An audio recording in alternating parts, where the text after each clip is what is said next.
জীবনে যত প্রেম আছে কলিজায়,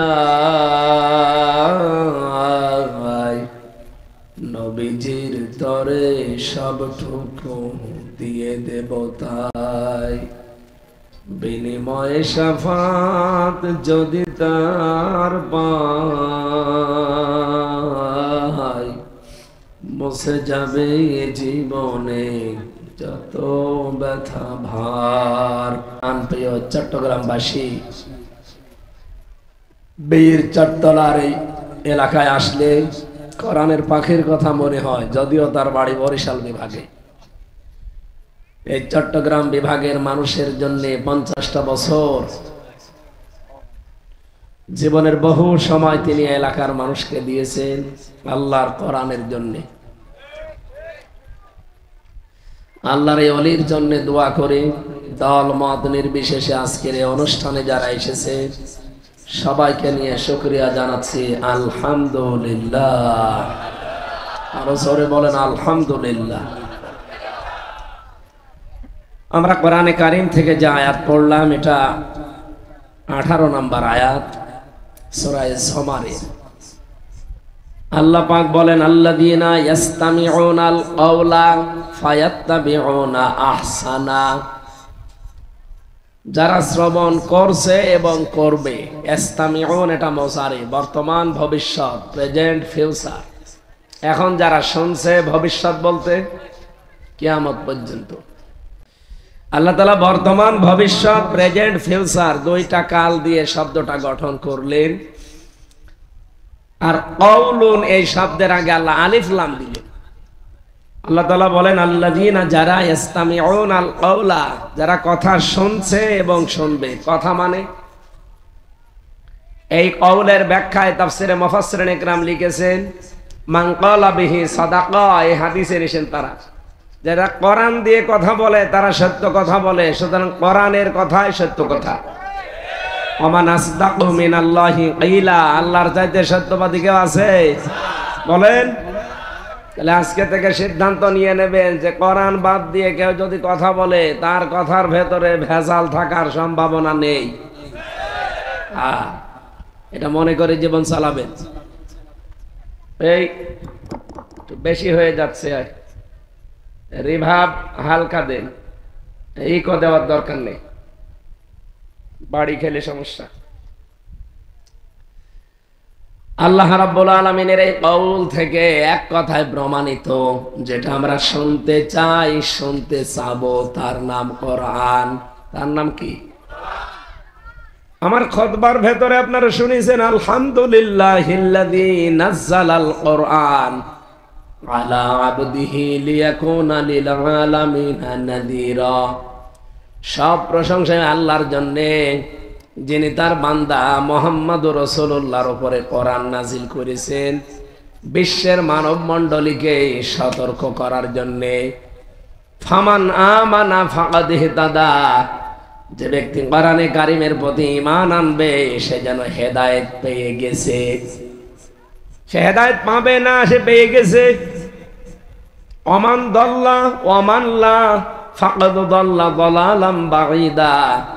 কোন মানুষ যদি এর উপরে ঈমান না আনে, মুখ ফিরিয়ে নেয়, সে হেদায়েত থেকে ছিটকে বহু দূরে চলে গেছে। বলেন নাউজুবিল্লাহ। আমরা এখানে এসেছি যারা পথ পাওয়ার জন্য, হেদায়েত পাওয়ার জন্য, না গোমরাহ হওয়ার জন্য? তাহলে শুনতে হবে আল্লাহর এই কোরআনের কথা। ইস্তামিউনাল কাওলা, কিভাবে শুনবেন আল্লাহর কোরআনের কথা? আল্লাহর নির্দেশ হচ্ছে, ওয়াইদা কুরিয়াল কুরআনু ফাসতামিউ লাহু ওয়ানসিতু লাআল্লাকুম তুরহামুন। যখন তোমাদের সামনে কোরআন তেলাওয়াত করা হয়, কোরআনের কথা আলোচনা হয়, দুইটা বিষয় খেয়াল রাখবে। এক নম্বর চুপ থাকবে, আর এক নম্বর শুনবে। দুইটাই ফরজ। শোনাও ফরজ, চুপ থাকাও ফরজ। আপনি দুইটা শব্দের দিকে তাকান, সামিয়া দিলে শব্দের অর্থ কিন্তু আমরা পেয়ে যেতাম। সামিয়া মানে শোনা। ফাসতামিউ দিলেন কেন? ওয়াংসিতু এর ভেতরেও দুইটা অক্ষর বেশি করলেন কেন?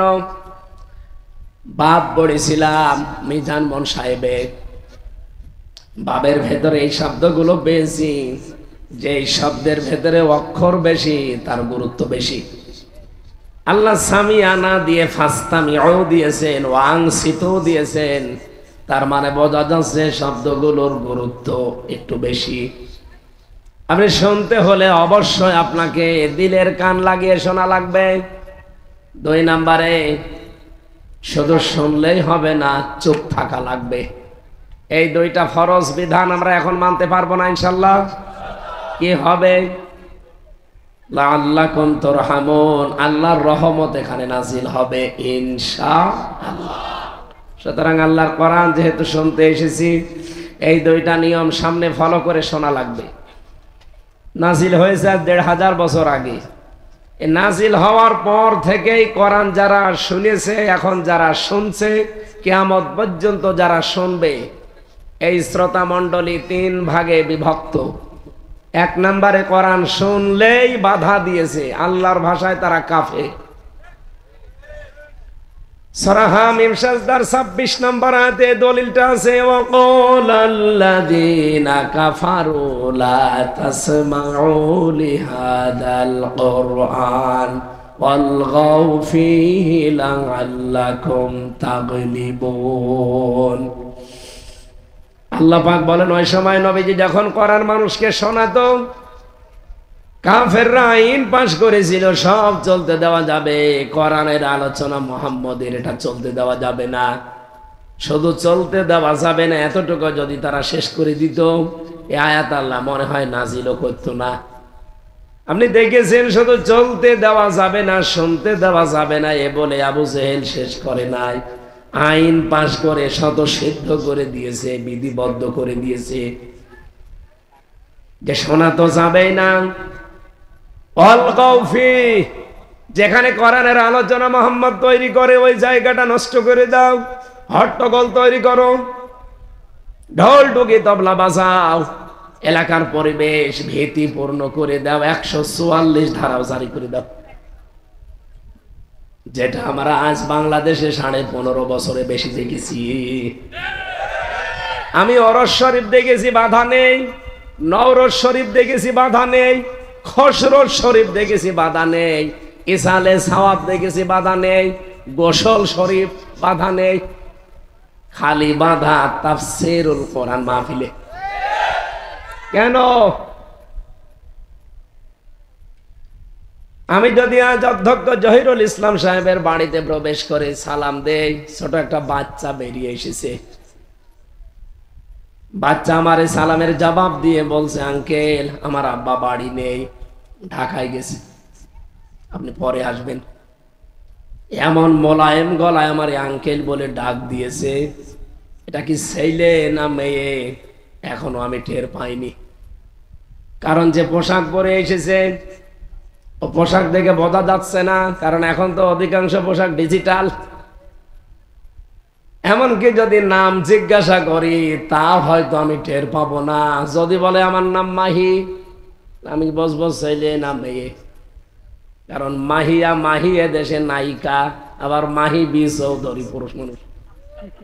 আমি বসবো কি করে? এটা কি ছেলে না মেয়ে, আম্মু না আব্বু, এটা বোঝার জন্য একটা পদ্ধতি আছে।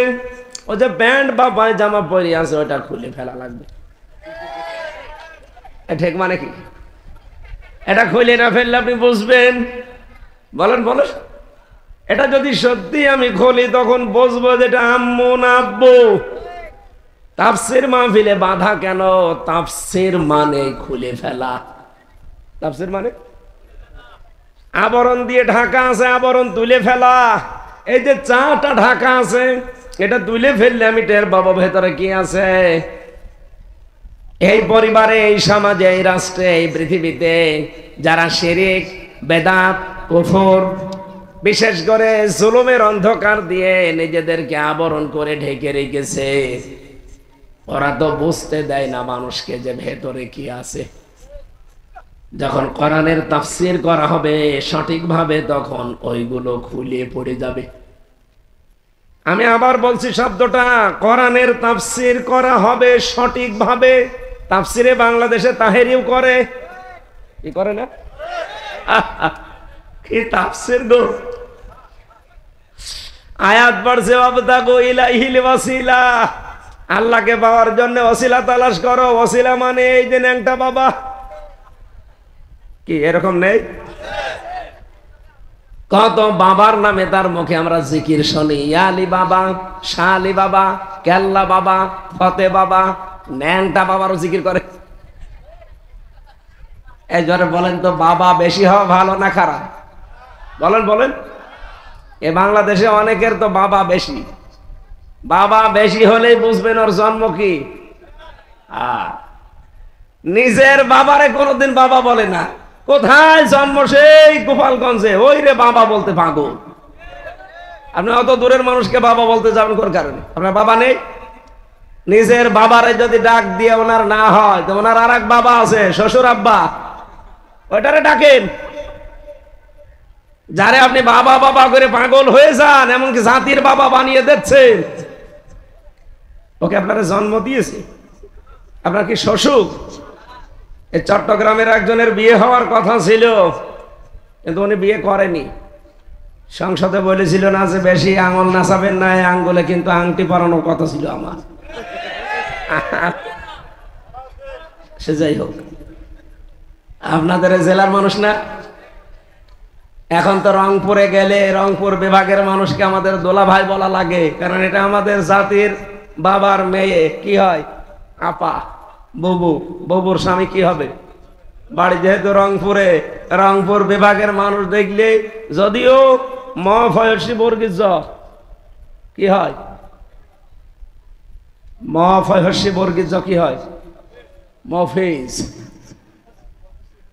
এদেরকে আমাদের দোলা ভাই বলা লাগবে যতদিন অন্তত আপা বেঁচে আছে। কথা বলে না কেন? আপনাদের এই লোকের সাথে যদি হইতো, আপনারা দোলা ভাই হয়ে যেতেন। হয়নি, বেঁচে গেছে। বাবা বেশি হওয়া ভালো না। যার তারে বাবা বলে ডাকবেন। সূরা আহজাবের ভেতরে আছে, বিশ্বনবী মুহাম্মদুর রাসূলুল্লাহ সাল্লাল্লাহু আলাইহি ওয়াসাল্লামকে উদ্দেশ্য করে পালিত সন্তান ছিল একজন। নাম কি? হযরতে হারেস, যায়েদ বিন হারেস রাদিয়াল্লাহু তাআলা আনহা। তাকে নিয়ে আল্লাহ আয়াত পর্যন্ত নাযিল করেছে। এমনকি মা কানা মুহাম্মাদুন আবা আহাদিম মির রিজালিকুম ওয়ালাকিন রাসূলুল্লাহি ওয়া খাতামান নাবিয়্যিন। সূরা আহজাবের 40 নম্বর আয়াতে আছে, আমার নবী মুহাম্মদুর রাসূলুল্লাহ তোমাদের কোনো অ্যাডাল্ট পুরুষের বাবা না। তিনি বাবা, কিন্তু অ্যাডাল্ট পুরুষের বাবা না, পরিপূর্ণ যে পুরুষ। আল্লাহ কিন্তু এখানে রেজাল্ট দিয়েছেন, সিবিয়ান দেননি। সিবিয়ান মানে ছোট মানুষ, আর রেজাল্ট মানে প্রাপ্তবয়স্ক মানুষ। প্রাপ্তবয়স্ক কোন পুরুষের পিতা নবীজি ছিলেন না, ছিলেন উনি ছোট মানুষ, ছোট পুরুষের পিতা ছিলেন। তার ছোট ছোট সন্তান ছিল না? কি নাম ছিল? একজনের ইব্রাহিম, একজনের নাম ছিল কাসিম, আর একজনের নাম ছিল তাহের। এই নামগুলো শোনেননি? এই সমস্ত সন্তানগুলো ছোট বয়সে দুনিয়া থেকে বিদায় নিয়েছে। আমার মাঝে মাঝে আয়াতটা পড়লে মনে হয়, আল্লাহ যদি এখানে সেবিয়ান শব্দটা দিয়ে দিতেন, এই পৃথিবীতে বহু শয়তান আছে আল্লাহর এই কোরআনের ভুল ধরত। কি কথা বুঝতেছে? তারা বলতো আল্লাহ যেহেতু সেবিয়ান দিয়েছেন, উনি তো কোন সেবিয়ান পুরুষের, ছোট পুরুষের পিতা তো ছিলেনই, তাহলে কোরআনের আয়াত ভুল। আল্লাহ কায়দা করে আয়াতটা দিয়েছেন রেজাল। সুবহানাল্লাহ বলতে পারেন নাই? বিশ্বনবী মুহাম্মদুর রাসূলুল্লাহ পিতা ছিলেন, কিন্তু প্রাপ্তবয়স্ক কোন পুরুষের পিতা ছিলেন না। হযরতে যায়েদ বিন হারেসা রাদিয়াল্লাহু তাআলা আনহু, তাকে তিনি যেহেতু লালন পালন করেছিলেন, পালিত পিতা বলে মানুষজন ডাক দিত। কোরআনে কারিমের আয়াত নাযিল করে আমার আল্লাহ সেইটাও নিষেধ করলেন। আমি আয়াতের তাফসিরে ফি জিলালিল কোরআনের ভেতরে পেয়েছি, নিজের বাবা বাদ দিয়ে পৃথিবীর কোন মানুষকে যদি কেউ বাবার মতো সম্মান দিয়ে ডাকে, ওর গোনাহ হবে। আর বাংলাদেশে আপনার বাবা কত? আরে চট্টগ্রাম বিভাগে বাবা বেশি। এই কথা বলছেন এখন? সারা বাংলাদেশ করি আপনি যে কয়টা বাবা পাবেন, এই চট্টগ্রাম জেলায় তার চাইতে বেশি বাবা। ঘরে ঘরে বাবা। আপনাদের এই লাইনটা একটু কম আছে। এই আনোয়ারায় যান, কত বাবা। আমি অনুষ্ঠানগুলোতে গিয়েছিলাম ওই জেলে যাওয়ার আগে 18 সাল 19 সালে, যে বাড়িতে থাকতে দেয় দেখি বাবার বাড়ি। কি গো, বাড়িতে বাবা আছে, এই জন্য আপনি নিরাপদ। কারণ এখন তো আর জহিরুল ইসলামের মতো বাড়িতে থাকতে দেওয়া যাচ্ছে না। এই জন্য ওরা রাখতো আমার নিরাপদে রাখার জন্য বাবার বাড়ি, কারণ বাবার বাড়ি নিরাপদ। আমি তো কথাটা এখান থেকে আপনাদের বসাতে চাই। তাফসীর মানে যেহেতু খুলে ফেলা, তাফসীর মানে উন্মুক্ত করা। এই পরিবার সমাজ আর রাষ্ট্রে যারা নিজেদেরকে আবরণ দিয়ে ঢেকে রেখেছে, কোরআনের তাফসীর করলে অবশ্যই তাদের আবরণগুলো খুলে যাবে, জাতি দেখতে পাবে এটা জাতির সর্বনাশকারী। এই জন্য এই 54 বছরে এত বাধা দেওয়া হয়েছে তাফসীর মাহফিলে। আল্লামা সাঈদীর তাফসীর মাহফিলে 144 ধারা পর্যন্ত দিয়েছে। এক কথা বলেন, দেয়নি? ওই আমরা তো আজ পর্যন্ত কোনো ওরস শরীফে বাধা হয়েছে আমি পাইনি। কেন দেয় না?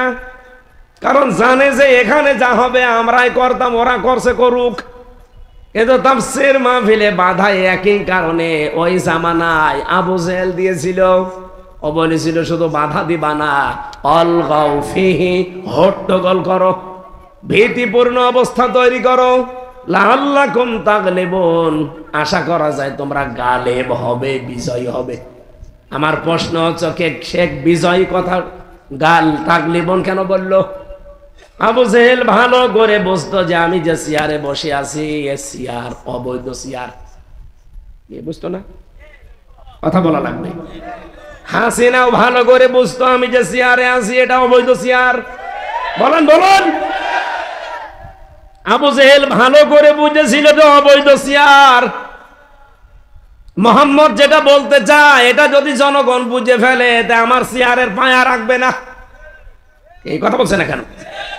মোহাম্মদ রাসূলুল্লাহ যেটা আসলে বলতে চাইতো কোরআন দিয়ে, জনগণ যেটা বুঝতো, সত্যি যদি জনগণ একবার দাঁড়িয়ে যেত ওই জামানায় আবু জেহেলের পায়া থাকতো না। আবু জেহেলের উত্তর সুরে যুগে যুগে যারা আসবে তারাও বেশ ভালোভাবে বোঝে যে আমরা যা করি আর হামজা যা বলতে চাই কোরআনের সাথে জীবনও মিলবে না।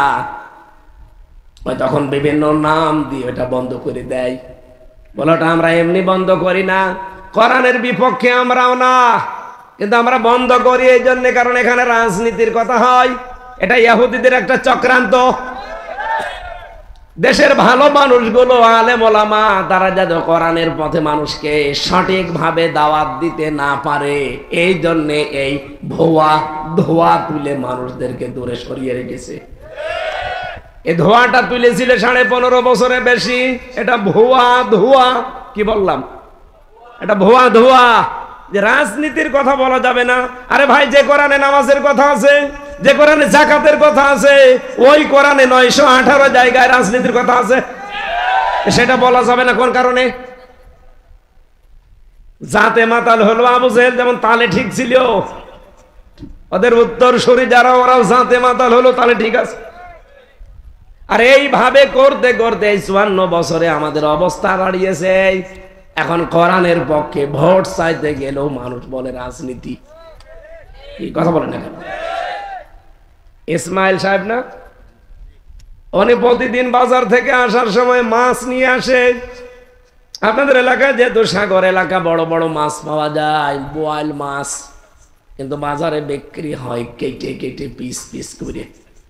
যেহেতু গরিব মানুষ একেবারে 10 কেজি তো একবারে নিতে পারবে না, এই জন্য হাফ কেজি না 1 কেজি কেটে নিয়ে এসেছে পিস পিস করা। বাড়িতে আসার পরে মেয়ে জিজ্ঞাসা করছে বাচ্চা যে আব্বা এটা কি? বোয়াল মাছ।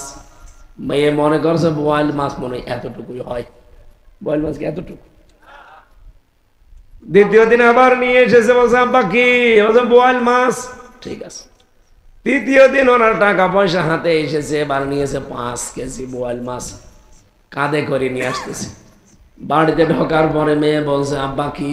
বলছে বোয়াল মাছ। মেয়ে দিয়েছে দৌড়ে, না এ বোয়াল মানি না, এ বোয়াল খাবো না, এ বোয়াল না। বলেন তো আগে জানিয়ে এসেছিল ওটাকে আসল বোয়াল না আজকেরটা আসল? বলেন বলেন। আবহমান কাল থেকে বিশেষ করে চট্টগ্রাম দিয়ে যেহেতু ইসলাম প্রবেশ করেছে, ওই সমস্ত সময়ের কথা, ওই সময় যদি সঠিকভাবে আমরা সব কিছু তুলে ধরতাম, এলাকার যারা দায়িত্বে ছিল সঠিক ইসলাম তুলে ধরতে দিত না। এই ইসহাক রহমতুল্লাহ আলাইহি, ইসহাক হাফিজাহুল্লাহ, ওনাদের মতো মানুষগুলো ইসলাম প্রচার করেছিল আংশিক আংশিক। এখন ওনার সন্তানেরা ওরা যখন ইসলাম বোয়াল মাছের মতো নিয়ে এসেছে, তখন কিছু মানুষ এতদিন যারা মনে করেছে বোয়াল মানে পিস পিস, এখন 5 কেজি বোয়াল দেখে দৌড় দেয়, বলে না এ বোয়াল খাবো না, এ বোয়াল নেব না। উনিও পারত না ওনার বাবার মতো আংশিক একটা ইসলাম প্রচার করে দিতে। এই রক্ত পিচ্ছিল রাস্তায় কোন কারণে ওনার আশা লাগবে? কারণ এখন আমরা সেই পরিবেশ সামনে পেয়েছি। এখন আর আগস্টের 5 তারিখের আগে নেই। এক কথা বলছে না কেন? এখন আমরা দেখতে পাচ্ছি এদেশে ওই পিস পিস করা 1 কেজি 1.5 কেজি বোয়ালের লাগবে না, এখন লাগবে 5 কেজি ওজনের বোয়াল। এটা যদি জাতির সামনে আমরা সবাই এক সুরে এক কায়দায় বোঝাতে পারি, বাংলাদেশে কেউ এই কথা বলার সাহস পাবে না যে কোরআনের সাথে রাজনীতির সম্পর্ক নেই। অনেকে এটা বলছে না? এমনকি চাঁপাইনবাবগঞ্জের 2 জন চাঁপাবাজ স্বামী আর স্ত্রী, ওরা অলরেডি বলেই ফেলেছে যে এরকম জহিরুল ইসলামের পক্ষে কেউ ভোট চাইতে পারবেন না, নুরুল ইসলাম বুলবুলের নামে কেউ ভোট চাইতে পারবেন না। আপনি আমার কাছে এসে বলেন। আমি তো ওপেন চ্যালেঞ্জ দিয়েছি, বাংলাদেশের 56,000 বর্গ মাইলের প্রতি ইঞ্চি জায়গায় আমি ওপেন ভাবে কোরআনের পক্ষে, জহিরুল ইসলামের মতো মানুষদের পক্ষে ভোট চাইব। কে বাধা দেবেন? সামনে এসে বাধা দেন। আসেন, কে? আমি এই শুধু চট্টগ্রামে না, সারা বাংলাদেশের 56,000 বর্গ মাইলে আমি কোরআনের আয়াত দিয়ে ভোট চাবো। কে বাধা দেবেন? আসেন। নাকি সারা জীবন আপনি কি আগস্টের 5 তারিখের আগে পেয়েছেন না? এই চট্টগ্রামে বহুবার এসেছি, কথা তো বলতে দেয়নি, মাইক পর্যন্ত কেটে দিয়েছে। আজকে আসেন, মাইক দিয়ে দিলাম, নেন দেখি কোন মায়ের দুধ খেয়েছেন। আসেন, সামনাসামনি আসে না, শুধু চাঁপাই থেকে বসে বসে বলে আমি এই যে যাবো 26-22 তারিখে চাঁপাইনবাবগঞ্জ, বাধা দিয়ে দেখেন তো আপনি। আমি আপনার অফেন্স মুফাসসিরে কোরআন, ভারতের কামান, মুজাদ্দেদে জামান, স্বামী আর স্ত্রী। তো না, আমার বলতে চাই না। আপনারা কোন কারণে ফতোয়া দেন? ফতোয়া তো দেবো আমি, আমার নামের আগে মুফতি লিখা আছে, আর সরকারি সার্টিফিকেট প্রাপ্ত মুফতি আমি। আমার ফতোয়া দিয়ে গ্রান্টেড হবে, আমার সার্টিফিকেট আছে সরকারের দেওয়া। আর আপনার সার্টিফিকেট আছে? আপনি তো আন্দাজে ফতোয়া দেন যে জহিরুল ইসলামের পক্ষে ভোট চাওয়া যাবে না, এটা ওদের কাজ না। যে কাজ কার? আপনি আপনার দলীয় চিন্তা ভাবনায় ভোট চাইতে পারেন, আমি পারবো না। মানে কোন জায়গায় ওপেন, কোন জায়গায় বাধা দেবেন? আসেন, যেখানে বাধা দেবেন ওই জায়গায় জিহাদ শুরু হবে। 1,500 বছর আগে আবু জেহেল ভালো করে বুঝেছিল যে মোহাম্মদ যেটা বলতে চাই, এটা যদি আমার জনগণ বুঝে ফেলে, আমার যে চেয়ার, এ চেয়ারের একটা পায়াও থাকবে না। ঠিক এইটা আজ অনেকেই বুঝে ফেলেছে। এই জন্য কথা বললে বলো হুজুর রাজনীতির কথা বলবেন না, এটা টাটকা নির্ভেজাল শয়তান। রাজনীতির কথা বলবেন না মানে এগুলো না বলতে বলতে আমাদের অভ্যাস হয়ে গেছে। বউগুলো এখন রাজমিস্ত্রি আর আমরা যোগাইলে কি চাই না? না, সামনে পরিবেশ আর থাকবে না। আমি তো সেই দিন কালকে মনে হয় কোন জায়গায় যেন কথা বলেছিলাম যে ভোট চাওয়া লাগবে, এ নির্দেশ আমার আল্লাহর। ইন্নাল্লাহা ইয়া'মুরুকুম আন তুআদ্দুল আমানাতি ইলা আহলিহা। এই আমানাত, এ বহু বচনের ব্যাখ্যায় আপনি 9টা শব্দ পাবেন মারেফুল কোরআনে। এত দলিল দিয়েও যদি আপনার রাগ হয়, এদিকে আসেন, আসেন, কানের নিচে এমন জোরে 2টা দেব না, সব বুঝে ফেলবেন। থাক, আপনারা বুঝে ফেলেছে। তাহলে কোরআনের শ্রোতা এক নম্বরে পেয়েছি কি? কাফের, যারা শুনলেই বিভিন্ন সুতানাতা দিয়ে বাধা দেয়, যেটা আমরা 15.5 বছরে দেখলাম। দ্বিতীয় নম্বর শ্রোতা কারা? আল্লাহ রাব্বুল আলামিন বলেন তারা হচ্ছে মুনাফিক, বিশ্বাসও করে, শুনতেও আসে। ওয়াইদা কিলা লাহুম তাআলাউ ইলা মা আনজালাল্লাহু ওয়া ইলার রাসূলি রাআইতাল মুনাফিকিনা ইয়াসুদ্দুনা আনকা সুদুদা। এটা পাবেন সূরা নিসা 5 নম্বর পারা 7 নম্বর পৃষ্ঠার 1ম নম্বর লাইনের 61 নম্বর আয়াত। যত তাফসির আছে বাংলাদেশে প্রায় 42টার উপরে, যে কোনোটা দেখতে পারেন এইটাই পাবেন। বিশেষ করে পাবেন তাফসিরে বাইজাবিতে বেশি। ওয়া মানে এবং ইদা মানে, যখন ইলা মানে বলা হয়, তাআল মানে আসো, ইলা মানে দিকে, মা মানে যা, আনজালাল্লাহ মানে আমি আল্লাহ নাজিল করেছি, ওয়াইলার রাসূলি আমার রাসূলের আদর্শের দিকে আসো, রাআইতাল মুনাফিকিনা নবী আপনি দেখতে পাবেন যারা মুনাফিক, ইয়াসুদ্দুনা আনকা সুদুদা, ওর আস্তে করে পেছন দিক থেকে কেটে পড়বে। দেখেন তো চলে যাচ্ছে কোনটা? কোরআনের কথা শুনলে যখন দেখে যে কথা তো ঠিক, কিন্তু আমার জীবনে তো মেলে না, কারণ আমার বউ চলে বেপরদায়, আমি সুদের সাথে টাকা লাগাই, আমার পক্ষে তো কোনো আয়াত আছে? বলেন বলেন। কিছু মানুষ এতদিন আমাদেরকে উল্টা পাল্টা ফতোয়া দিত, বিশেষ করে আমার এই খুলনা বিভাগে এক জায়গায় মাহফিলে বসে আছি, কানে কানে একজন বলছে, সভাপতি মুরব্বী মানুষ, আমারে বলছে হুজুর এমন ওয়াজ করবেন স্বামী স্ত্রীর গন্ডগোল কেন হয় আর এটা মেটানোর পদ্ধতি কি, এটা বলে। এখন আমি সূরা নিসার 34 নম্বর আয়াত থেকে 35-36 নম্বর আয়াতগুলো বললাম যে এই কারণে গন্ডগোল হয় আর এটা মেটাতে হয় এইভাবে। মোনাজাত করে ওনার বাড়ি গেছি, খাবার আবার ওনার বাড়িতে, যে দেখি কথা বলছে না। কি গো, কথা বলেন না কেন?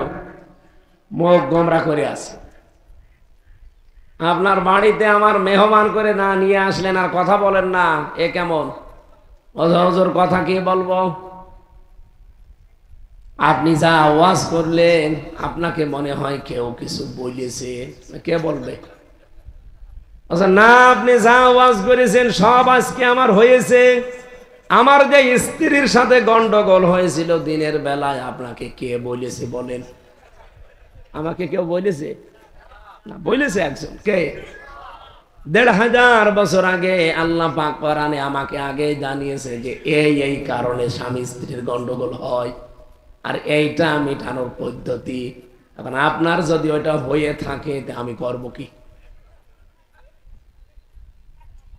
আমার মনে হয় এখানে ওই সভাপতির মতো অনেকে আছে, শুনতে বেসেছে, বিশ্বাসও করে, হামজা বানিয়ে কথা বলবে না, ও কোরআনের দলিল দিয়েই বলবে। কিন্তু যখন দেখে না আমার রাজনীতির সাথে মিল নেই, আমার পরিবারের সাথে মিল নেই, আমার অর্থনীতির সাথে মিল নেই, তখন আস্তে করে পেছন দিক থেকে কেটে পড়ে। এরা হচ্ছে টাটকা নির্ভেজাল মুনাফিক। কোরআনের দ্বিতীয় নম্বর শ্রোতা পেলাম কি? বলেন বলেন। এখানে নেই। কোরআন এত পছন্দ করে, এত সম্মান করে যে কাছে আসতে চায় না। মসজিদে ইমাম আর মুয়াজ্জিন দুইজন মিলে চিল্লাচ্ছে, একজন লোক পাশ দিয়ে হেঁটে যাচ্ছে, এই এত চিল্লান কেন? এই যে মসজিদে গরু ঢুকেছে, গরু ঢুকে এর ভেতরে পায়খানা প্রসাব করেছে, এ গরু কার, তার নামে বিচার দেব। লোকটা বলছে চিল্লাবেন না, গরু আমার। আমার মানে হ্যাঁ আপনার গরু, আর আপনি আমার সামনে এসে বলছেন গরু আমার, চিল্লাবেন না। কি করেছে দেখেন তো, গরু মসজিদে ঢোকে আপনি কি করেন? লোকটা বলছে দেখেন আপনি আমারে কোনোদিন মসজিদে আসতে দেখেছেন? বলছে না, আমি কেন আসি না, কারণ আমি জানি ঘর আল্লাহর, এত পবিত্র, এই জন্য আমি ধারে কাছ দিয়েও যাই না। গরু বোঝে না, এই জন্য এসেছি। আমাদের এখানে অনেক মানুষ আমরা এমন বসে আছি, কোরআন এত সম্মান করি, এত বিশ্বাস করি, যে দেখে না এ কথা তো একটাও আমার জীবনের সাথে মেলে না, আস্তে করে কেটে পড়ে। ইয়াসুদ্দুনা আনকা সুদুদা, হে নবী দেখবেন পেছন দিক থেকে তারা আস্তে করে কেটে পড়ছে। এরকম মুনাফিক চট্টগ্রামে নেই? কারা আছেন হাত তোলেন তো। আরে মুনাফিক, ঠিক আছে, তারপরেও আপনি বসে থাকেন। 3 নাম্বারটা বলার জন্য আমি কিন্তু এ পর্যন্ত এসেছি। আল্লাহ রাব্বুল আলামিন বলেন কোরআনের 3 নাম্বার শ্রোতা তারা যারা মুমিন। ইন্নামাল মুমিনুনাল্লাযীনা ইযা যুকিরাল্লাহু ওয়াজিলাত কুলুবুহুম ওয়া ইযা তুলিয়াত আলাইহিম আয়াতুহু যাদাতুহুম ঈমানা ওয়া আলা রাব্বিহিম ইয়াতাওয়াক্কালুন। সূরা আনফালের 2 নম্বর আয়াতে আছে আল্লাহ পাক বলেন ঈমানের দাবিতে আমি আল্লাহর দৃষ্টিতে মুমিন তো তারা যাদের সামনে আমার কোরআনের আয়াতগুলো তেলাওয়াত হলে তাদের অন্তরাত্মা কেঁপে ওঠে। ওয়াজিলাত কুলুবুহুমের ব্যাখ্যায় পেয়েছি। এই এখানে দাঁড়িয়ে আছেন কোন কারণে? আল্লাহ লাগবে না কিছু, ওখানে বসে বসে খাইয়ে নেন, নষ্ট করেন, বসেন বসেন। এই গলা চা খেয়ে ভালো হয় না, এর ওপর এখন টেন চলে গেলেও কিছু হবে না। গলা কি গলা আছে? প্রতিদিন 2, 3, 4, 5টা করে আপনারা চালাচ্ছেন। ওই কোথায় শাহজাহান চৌধুরী, আনামর শামসুল ইসলাম, কোথায় আসে নূর মোহাম্মদ আনোয়ারি, এই খালি এই দলীয় নেতাদের দিয়ে ধরে হুজুর একটু গেয়ে দিন। একদিনে একটা হলে তো পারা যায়, 3টা 4টা 5টা করে লাগাচ্ছে, এই জন্যই তো গলা আর উঠছে না।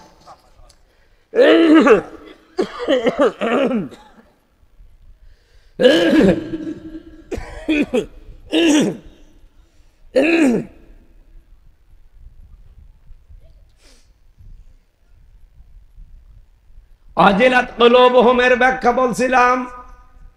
তাফসীরে মুফাসসিরে লিখেছেন বাম স্তনের 2 আঙ্গুল নিচে প্রতিটি মানুষের একটা গোস্তের টুকরা আছে, এটার নাম বলা হয় কলব। কি? আরো জোরে বলে। নবীজি বলেন আলা ইন্না ফিল জাসাদি মুদগাতুন ইদা সালুহাত সালুহাল জাসাদু ওয়া ইদা ফাসাদাত ফাসাদাল জাসাদু আলা ওয়াহিয়াল কলব। মুসলিম শরীফের হাদিস, তিরমিজি শরীফে আছে। এদিকে তাকান। আমি আলেমদেরকে এবার বলছি, জন্মের পর থেকে হাদিস আমিও শুনেছি। এইটা যদি ক্লিয়ার করতে পারি আজকে, চট্টগ্রাম থেকে একটা বেদাত উঠে যাবে। আমি বিশ্বাস করি আজকের আয়াতের এই ওয়াজিলাত কুলুবুহুম যদি আমি ক্লিয়ার করতে পারি, আমি কোরআন বলবো, হাদিস বলবো, বিজ্ঞান বলবো, বাস্তবতা বলবো। 4টার আলোকে যদি সত্যি আমরা ক্লিয়ার হতে পারি, শুধু চট্টগ্রাম না, বাংলাদেশের 48,000 দরবার থেকে একটা বেদাত বন্ধ হয়ে যাবে ইনশাআল্লাহ। একটু ভালো করে এটা শোনা লাগবে, শুনতেছেন? নবীজির হাদিস ছিল কি? আলা ইন্না ফিল জাসাদি মুদগাতুন। আলা, সাবধান, জেনে রাখো। ইন্না ফিল জাসাদি, ফি মানে মধ্যে, জাসাদ মানে শরীর, ইন্না মানে অবশ্যই। নবীজি বলেন সাবধান, জেনে রেখো, অবশ্যই শরীরের ভেতরে। বলেন তো শরীর বলতে কি শুধুমাত্র বুক? শরীর মানে মাথা। বলেন বলেন। নবীজি কিন্তু শুধুমাত্র বুক বলেন নাই, মাথা বলেন নাই, পেট বলেন নাই। নবীজি বলেন আলা ইন্না ফিল জাসাদি, অবশ্যই মানুষের এই শরীরের ভেতরে, তার মানে 3.5 হাত বডি। এখানে নবীজি যদি ইঙ্গিত দেয় নাই, কোনো কিছু দেখিয়ে দেয় নাই, এই জন্য আমরা নিজেরাও দেখাতে পারছি না। এই হাদিসের ব্যাখ্যা পড়তে গিয়ে টিকায় আমি প্রায় 7টা পয়েন্ট পেয়েছি। পীর সাহেবরা হাদিস বলে দেখবেন বেশি। আলা ইন্না ফিল জাসাদি মুদগাতুন, অবশ্যই পুরা শরীরের ভেতরে একটা গোস্তের টুকরা আছে। কি আছে? বলেন বলেন। এখন মুদগা, গোস্তের টুকরা। ইদা সালুহাত সালুহাল জাসাদু, যখন এটা ভালো হয়ে যায় পুরা মানুষটাই ভালো। এটা যখন খারাপ হয়ে যায়, ওই যা ফাসাদাত ফাসাদাল জাসাদু, তখন পুরো মানুষটা খারাপ হয়ে যায়। আলা, এই আলা মানে এই যেটা বললাম এইটাই, ওই সাবধান। ওহিয়াল কলব, ওই গোস্তের টুকরার নাম হচ্ছে কলব। নাম কি বলেন বলেন? এ পর্যন্ত বুঝেছেন? এ পর্যন্ত এখনো বোঝেন? আমি আবার ব্যাখ্যায় যাচ্ছি। নবীজি কিন্তু বলেন না যে তোমার মাথা, বুক, পেট, পিঠ এর ভেতরে ওই টুকরাটা আছে, বললেন ফিল জাসাদি, শরীরের ভেতরে। তাহলে শরীর বলতে মাথা থেকে পা পর্যন্ত পুরাটা। তাহলে গোস্তের টুকরা অবশ্যই আমাদের 3.5 হাত বডির ভেতরে কোন জায়গায় আছে না নেই? কোথায় আছে? না, শরীরের 3.5 হাত বডির ভেতরে আছে, কোথায় আছে এটা নেই। এবার কোথায় আছে আমি আপনাদেরকে বোঝাচ্ছি। নবীজি শব্দটা বললেন ফিল জাসাদি, বলার পরে মুদগাতুন, মুদগা মানে কি এইটা আপনাকে আগে জানা লাগবে। আপনি এখানে কম্পিউটার যদি ভেড়াতেন, এই যে মানুষের তৈরি হওয়ার যে প্রক্রিয়াগুলো আমরা দেখি, সুম্মা খালাকনান নুতফাতা আলাকাতান ফাখালাকনাল আলাকাতা মুদগাতান ফাখালাকনাল মুদগাতা ইযামান ফাকাসাউনাল ইযামা লাহমা। বাবার স্ফলিঙ্গ দিয়ে দ্রুত গতিতে যে পানিটা বের হয়ে যায়, বিজ্ঞান এখন দেখতে পাচ্ছে না পাক পানিটা মায়ের রেহেম পর্যন্ত যেতে কমপক্ষে 40 লক্ষ মানুষ তৈরি হওয়ার ক্ষমতা রাখে। এক ফোঁটা বীর্যে বাবা যখন ছেড়ে দিয়েছে, ওটা মায়ের রেহেম পর্যন্ত আসতে ওই বীর্য দিয়ে কত লক্ষ মানুষ তৈরি হতে পারে? বলেন বলেন? আমার বাবা জহিরুল ইসলামের বাবা ঠিক এইটাই করেছিল। আমরা 40 লাখ ভাই বোন একসাথে তৈরি হওয়ার ক্ষমতা ছিল, কিন্তু মায়ের জরায়ের সাথে দেওয়ালে ধাক্কা লেগে, পায়ের সাথে পা লেগে হয়তো প্রতিযোগিতা আমরা পর্যন্ত যেতে পারিনি। উনি গেছে, আমি গিয়েছি, আর বাকি আমার ভাই বোন গুলো সব বিদায় নিয়েছে। ওখানে যাবার পরে বিজ্ঞান এখন দেখাতে চায় যে এই নাপাক পানিটা দিয়ে আমার আল্লাহ 4টা জিনিস তৈরি করে, চুল, রগ, হাড় আর পর্দা। মায়ের রেহেমের ভেতরে যে নাপাক পানির থলি আছে, ওইটা দিয়ে আমার আল্লাহ আরো 4টা জিনিস বানায়, রক্ত, গোশত, চর্বি আর চামড়া। ওদিকে চুল, রগ, হাড় আর পর্দা পেয়েছি, যে রক্ত, গোশত, চর্বি আর চামড়া পেলাম। 4 8টা জিনিস যখন এক হয়, এটা এক হতে সময় লাগবে কমপক্ষে 340 মানে 120 দিন। কথা বুঝতেছে? তাহলে প্রথম যাবার পরে এটার নাম হয় আলাক। আলাক মানে প্রথমে যেটা আসতেছে সুম্মা খালাকনান নুতফা, প্রথমে নুতফা হয়, যেটা বীর্য নাপাক হয়ে আসে, ওটার আরবি নাম নুতফা বলা হয়। এই নুতফা 40 দিন পর ওটা আলাক হয়। আলাক মানে জমাট বাঁধা রক্ত। এ পর্যন্ত আমরা অনেকে জানি। আধুনিক বিজ্ঞানকে জিজ্ঞাসা করেন, কম্পিউটার দিয়ে তারা দেখাবে আলাক মানে যোগ। আলাক মানে যোগ যেমন ঝুলে থাকে, 40 দিন পরে ঠিক এই নুতফাটা মায়ের রেহেমের ভেতরে ভাবে ঝুলে থাকে। আলাক মানে এই জন্য ঝুলন্ত, যেটা আমরা যোগ বললে বুঝি বেশি। মাটির নির্যাস হয়, এরপরে জমাট বাঁধা রক্ত হয়। অনেকগুলো অর্থ এখানে আছে, একটা একটা করে যখন এটা শেষ হয়ে 3 নাম্বার স্তরে যেটা আমি বোঝাতে চাই, তার নাম মুদগা। তাহলে নুতফা থেকে আলাক, এরপরে বলেন বলেন মুদগা। এই মুদগা শব্দ নবী হাদিসের এই ভাষায় দিলেন, আলা ইন্না ফিল জাসাদি মুদগাতুন। বিশ্বনবী জানিয়েছেন অবশ্যই মানব শরীরের ভেতরে একটা মুদগা আছে, গোস্তের টুকরা। এখন মুদগা কি দিয়ে তৈরি হয় এটা আপনাকে জানা লাগবে। বিজ্ঞান এখন প্রমাণ করছে মুদগা তৈরি হওয়ার জন্য কমপক্ষে 3টা জিনিস তার ভেতরে পাবেন। 1 নম্বরে আপনি রক্ত পাবেন, 2 নম্বরে চর্বি পাবেন, 3 নম্বরে রাবারের উপরে কামড় দিলে যেভাবে দাঁত বসে যায়, ঠিক ওইভাবে দোড়া কাটা ভাব দেখা যাবে। আমি কেন নিয়ে আসছি বারবার এই শব্দটা, আমার একটা সামনে একটা কাহিনী আছে। আর সারা বাংলাদেশ এই ভারতে আমি বেশি থাকতাম আগে, এখানে তো আরো 180 মাইল বেগে এই ব্যবসাটা চলছে। বিভিন্ন দরবারে গেলে দেখবেন ওরা কলব পরিষ্কার করার জন্য জিকির দেয় যে বাম স্তনের 2 আঙ্গুল নিচে কলব আছে, এমন জোরে ধাক্কা দিবি যেন পরিষ্কার হয়ে যায়। আমার এখানে প্রশ্ন না, কলব যদি এখানে থাকে তাহলে আপনি ধাক্কা ওইভাবে না, আরো জোরে মারেন, দরকার হয় কোড়াল দিয়ে মারেন, হাতুড়ি দিয়ে মারেন, পরিষ্কার হোক। কিন্তু জিনিস যদি ওখানে না থাকে, যত জোরে ধাক্কা মারবেন ও কি পরিষ্কার হবে না বুক ব্যথা হবে? বলেন বলেন। আমি আজ প্রমাণ করব এখানে আছে না অন্য কোন জায়গায় আছে। এবার আসেন কোরআনে কারিমে সূরা আরাফ 9 নম্বর পারা 13 নম্বর পৃষ্ঠার 2 নম্বর লাইনে আছে, 179 নম্বর আয়াতের মাঝের অংশে আছে। আল্লাহ পাক বলেন লাহুম কুলুবুল লা ইয়াফকাহুনা বিহা, তাদের কলব আছে কিন্তু তারা বোঝে না, চিন্তা নেই। তাহলে কলবের কাজ কি? না, কলবের কাজ কি?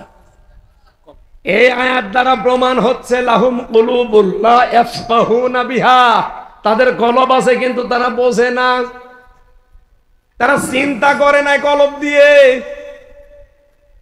3টি ইন্দ্রিয় শক্তির কথায় আয়াতে আল্লাহ দিলেন লাহুম কুলুবুল লা ইয়াফকাহুনা বিহা ওয়া লাহুম আয়ুনুল লা ইউবসিরুনা বিহা ওয়া লাহুম আযানুল লা ইয়াসমাউনা বিহা। এই 3টা জিনিস তাদের আছে।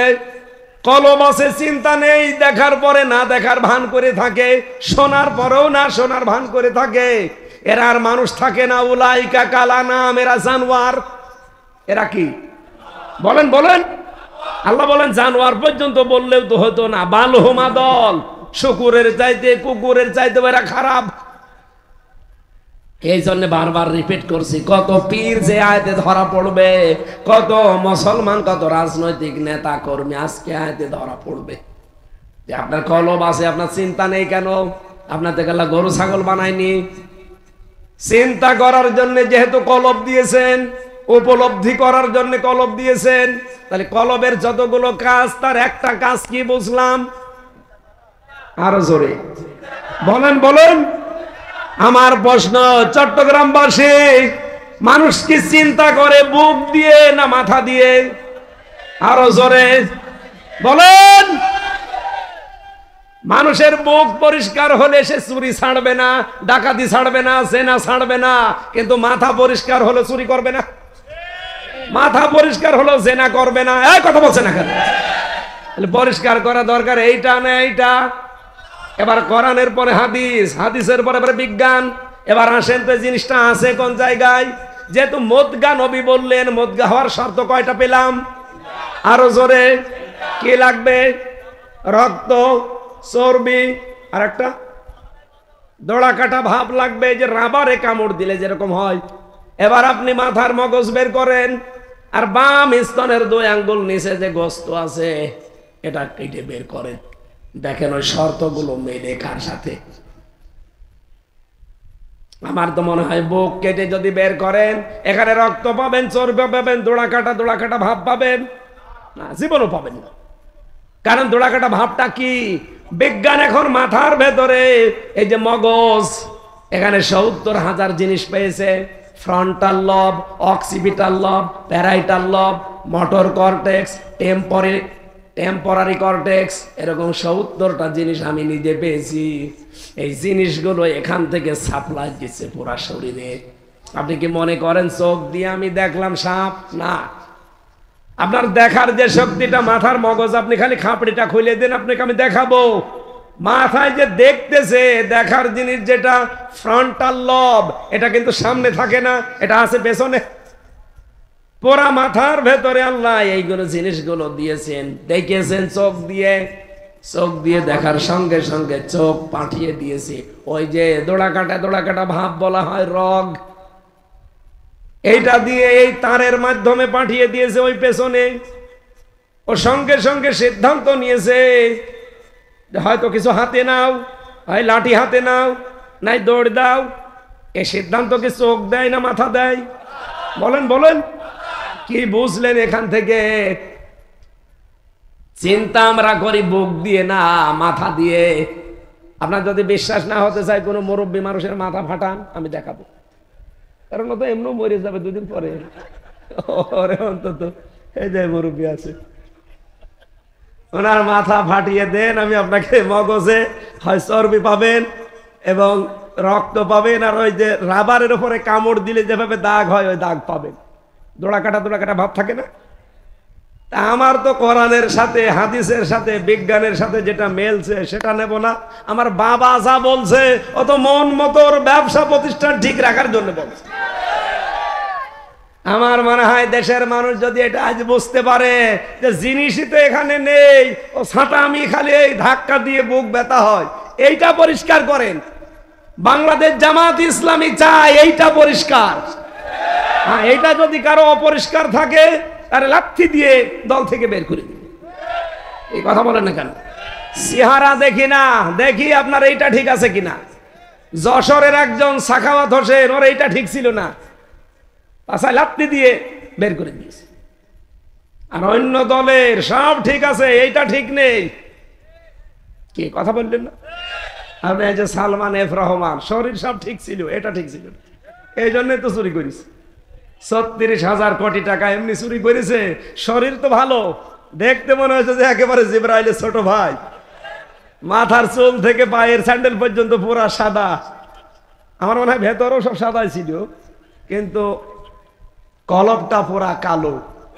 যেটা দিয়ে চিন্তা ভাবনা আসবে ওটা পুরা কালো হয়ে গিয়েছিল, কারণ মানুষ পাপ করলে ওখানে একটা দাগ পড়ে। এই কথা বলেন না কেন? আপনি শোনেন নি হাদিস যে পাপ করলে একটা দাগ পড়ে, আবার পাপ করলে আবার দাগ পড়ে, আবার পাপ করলে আবার দাগ পড়ে। উপরে সাবান সোটা দিয়ে সোনা পাউডার দিয়ে খুব ভালোই লাগে, ভেতরে পুরা কালো হয়ে গেছে। এই জন্য তো এত টাকা মারিং কাটিং করেছে। এমনকি এই চট্টগ্রাম সহ বাংলাদেশের যত মানুষ বিদেশে থাকে, ৩ জন মানুষ এখান থেকে পার্সেন্টেজ পেত। এই দরবেশ একজন, হাসিনার ছোট বোন রেহেনা একজন, আর কুড়িগ্রামের একজন এমপি। এই ৩ জনের নাম আমি নিজে শুনে এসেছি মালয়েশিয়া থেকে। এই যে জামাটা সেলাই করতে গিয়েছিলাম, যে দোকানে গিয়েছি, ওই দোকানদার বলছে আমার বাড়ি যশোরে বাংলাদেশে, আমার 7.5 লাখ টাকা লেগেছে এখানে আসতে, আমার 80,000 টাকা উপায় প্রতি মাসে। এই যে পাশে কাজ করছে এক দোকানে 5 জন, এর বাড়ি হচ্ছে পাকিস্তানে, এর 2,20,000 টাকা লেগেছে, এরও 80,000 টাকা বেতন। আর এই পাশে যে 2 জন ইন্ডিয়ান, ওদের 1,20,000 টাকা লেগেছে, ওরও 80,000 বেতন। এই পাশে যে আর একজন থাইল্যান্ডে বাড়ি, এর 30,000 টাকা লেগেছে, এরও 80,000 বেতন। বলেন আমার লাগবে বাংলাদেশ থেকে 7.5 লাখ, আর আমার পাশের দেশ ইন্ডিয়া তার লাগবে মাত্র 1,20,000, পাকিস্তান লাগবে 2,20,000, আর ওর লাগবে 30,000 টাকা। উপায় সবারই 80,000। কথা বলছেন না কেন? এত টাকা কম বেশি হবে কেন? পরবর্তীতে যারা শিক্ষিত মানুষগুলো আছে তাদের সাথে মিশলাম, শুনলাম যে এখানে সিন্ডিকেট করে এই দরবেশ আর এই আল্লাহর ওলির এই ছোট বোন আর ওই আর এক এমপির নাম বললো নূর আলম, এই 3 জন মিলে এই টাকাগুলো সব সিন্ডিকেট করে মারিং কাটিং করে। ওই ভারতের যদি 1,20,000 লাগে, আমারও 1,20,000ই লাগতো। বাকি টাকা সব ওরা 2 নাম্বারই করে খায়। টিকিট কেটে যাওয়া আসা সব বেশি হলেও 36,000 টাকা হলেই হয়ে যায়। সেখানে আর কিছু খরচপাতি দিয়ে 1,20,000-এর বেশি লাগার কথা না, সেখানে খরচ নেই কত? 7.5 লাখ। অথচ এই 5 জনের উপায় তো 80,000। এই টাকাগুলো এতদিন মারিং কাটিং করে খেলেন, কি করলেন? বাংলাদেশের শ্রেষ্ঠ ধনী ছিল এই সালমান এফ রহমানের দরবেশ, কিন্তু এখন জেলখানায় ফলরে থাকে। ওরে ফলরে না, ওরে কব্বরে দেওয়া দরকার। এই জন্য এইটা ঠিক করা দরকার না, এটা ঠিক করা দরকার। এইটা ঠিক নেই আমাদের। আল্লাহ পাক বলেন ওয়াজিলাত কুলুবুহুম, ওদের কলব কেঁপে ওঠে। ওয়াইদা তুলিয়াত আলাইহিম আয়াতুহু যাদাতুহুম ঈমানা। বাংলাদেশ সহ বিশ্বের মানুষেরা আজ যদি বুঝতো যে না, পরিষ্কার করা দরকার এইটা না। তখন এই পীর সাহেবদের বানানো এসময় হু হু এ জিকির এমনি বন্ধ করে দিত, বলতো ছাতা করে আমি বেকার বুক ব্যথা করব, আমার আগে এইটা পরিষ্কার করি, আর এটা পরিষ্কার করতে হলে আল্লাহর কোরআন লাগবে। এই জন্য আগেকার পীর সাহেব যারা এখানে যেমন সভাপতি ছিল পীর সাহেব, ওনাদের ওই জামানার সোনালী জামানা আপনি হিসাব করেন, মরহুম মাওলানা আব্দুল সাব্বার রহমতুল্লাহ আলাইহি বাইতুল শরফের এই সমস্ত পীর সাহেবদের কাছে আগে যারা আসতো ওনারা কোরআন শরীফ তুলে দিত, এই যে এটা পড়েন, এটা বোঝেন, আল্লাহকে পেয়ে যাবেন। কিন্তু এখনকার তাদের অনেক সন্তানই তাদের এই দরবারের লোকগুলো আর এখন এই পদ্ধতিতে নেই। তাদের কাছে গেলে এখন আর কোরআন তুলে দেয় না, বলে যে জিকির করবি। কি জিকির? হু হু, খালি এইটা ধাক্কা দিয়ে পরিষ্কার করবে। আরে ওটা তো নেই, পরিষ্কার তো এইটা করা লাগবে। কোনটা? তাহলে বাংলাদেশ থেকে একটা বেদাত এমনি দূর হয়ে যেত না? আপনাদের আরো চিন্তা ভাবনা করার জন্য বলছে। আমার তো মাথা ছোট, আমার তো চিন্তা ভাবনা অত বেশি না। যাদের আরো বড় প্রখর আছে, এরকম বড় বড় মাথা আছে, আরো চিন্তা ভাবনা করেন, আরো বেশি পাবেন ইনশাআল্লাহ। এই বেদাতটা বাংলাদেশে, ভারতে, পাকিস্তানে বেশি থাকবে না ইনশাআল্লাহ। বাইরের অনেকগুলো দেশে গিয়ে দেখলাম না, এই বেদাত নেই। ওই রকম যদি মাথা ঝাঁকড়িয়ে জিকির করেন, পুলিশে বলবে এর মির্গি রোগ হয়েছে, এর ইনজেকশন দেওয়া লাগবে। কিন্তু বাংলাদেশে এরকম হা হু করলে আমরা মনে করি এ আল্লাহর ওলি হয়ে গেছে, এসকে মনে হয় পাগল হয়ে গেছে। আপনার এসকো এত বেশি, গাছে উঠে চলে যায়, বাসে উঠে চলে যায়। এটা মানদার গাছে তো ওঠেন না কোনোদিন। একটা মানদার গাছে একটু উঠে দেখান যে আপনার এসকো কেমন আছে, আমি দেখবো। কোন সাহাবীর জীবনী শুনেছেন যে ওনারা জিকির করতে করতে গাছে উঠে বসেছিল? আমি একবার চাঁপাই নবাবগঞ্জে গিয়েছিলাম, ওই যে বিশ্ববিদ্যালয় যখন মাস্টার্সে 15 সালে, যে দেখে একজন গাছে উঠে মানে বাঁশে উঠে পড়েছে গাছে। কমিটির লোকজন বলছে হুজুর বাঁশে উঠেছে, আপনি একটু কিছু করেন যেন নেমে আসে। উনি উঠলো কি করে? জিকিরের ফয়েজে উঠিস। জিকিরের ফয়েজে তুমি গাছে ওঠো? বাঁশ গাছ এবং ওই যে তেলা যে গাছ আছে ওই গাছগুলো ওঠে। তো পাকড়া গাছ না কি বলে না, ওই যে কাঁটা থাকে, শিমুল গাছ, মানদার গাছ, ওই গাছে একটু উঠে দেখো তো যে তোমার এসকো কেমন, আমি আজকে দেখবো। যাতে মাতাল হইলো তাহলে ঠিক আছে, ওই গাছে উঠতে চাই না। সুতরাং এই ভণ্ডামি গুলো বাদ দেওয়া লাগবে। আপনার পরিষ্কার হওয়া লাগবে। কি বলেন বলেন? মগজটা পরিষ্কার করেন, জীবনও চুরি করবেন না, অভাব থাকলেও চুরি করবেন না। মগজ পরিষ্কার ছিল মাওলানা মতিউর রহমান নিজামী রহমতুল্লাহ আলাইহির, এই জন্য মন্ত্রী, তারপরও চুরি চামারি করেছে। মন্ত্রণালয় চালিয়ে 36 টাকা বেঁচেছিল, টাকা ফেরত দিয়েছে। ওনার পরিষ্কার ছিল এইটা। কথা বলেন ঠিক কিনা? ওয়াইদা তুলিয়াত আলাইহিম আয়াতুহু সাদাতুহুম ঈমানা, যখন তাদের সামনে আল্লাহর কোরআন তেলাওয়াত করা হবে, ওদের মাথা যদি পরিষ্কার থাকে, নবী আপনি দেখতে পাবেন ওই মানুষগুলো ঈমান যা আছে ওটা আরো বেড়ে গেছে। ওয়ালা রাব্বিহিম ইয়াতাওয়াক্কালুন, ওরা বাড়ি যাওয়ার সময় এই ভরসা নিয়ে বাড়ি যাবে যে আল্লাহ পাকের উপরে আমরা একনিষ্ঠভাবে আজকে থেকে ভরসা করলাম, আর কারো উপরে আমাদের ভরসা নেই। জোরে বলেন সুবহানাল্লাহ। আমার কথা ছিল কোরআনের শ্রোতা কয় প্রকার? 3 প্রকার। 1 নম্বরে কাফের, শুনলেই বাধা দেয়। 2 নম্বরে মুনাফিক, শুনতে আসে মেলে না চলে যায়। 3 নম্বরে শুনতে আসে ঈমান বেড়ে যায়, তাওয়াক্কুল নিয়ে যায়, ভরসা নিয়ে যায় কার প্রতি? আমরা এই 3 নাম্বার শ্রোতা হতে চাই। কথা বলেন ঠিক কিনা?